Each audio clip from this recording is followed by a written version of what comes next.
Hello મિત્રો, જય શ્રી કૃષ્ણ, જય રામ આપી. જો બપોરના 11:30 થવા આવ્યા અને મમ્મી શું બનાવવાના? મમ્મી આજે મીઠી ભાત બનાવવાની. જો આજ મમ્મી મીઠી ભાત બનાવી રહ્યા. જો મીઠી ભાત ને દાળ. મીઠી ભાતની દાળ. આમાં પપ્પાને આમાં માને બોળી ભાવતી, પહેલાં બોળી બનાવતા મમ્મી. હમણાં ઘણા દિવસ પછી બનાવેલા. જો યાદ આવી આજે યાદ આવ્યું એટલે બનાવેલા મમ્મી મીઠી ભાત. કોને કોને ભાવેલી મીઠી ભાત કોમેન્ટ કરીને જરૂર જણાવજો.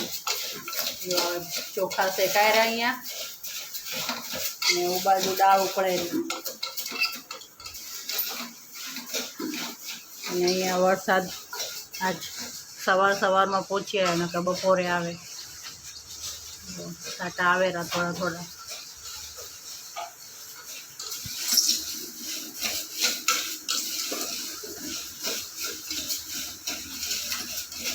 પપ્પાની ફેવરેટ હતી આ ભાત, બોળી વાલી પપ્પાને.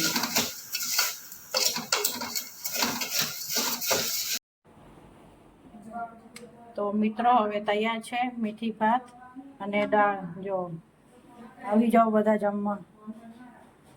કોને જોઈને મોઢામાં પાણી આવી ગયું મીઠી ભાત જોઈને?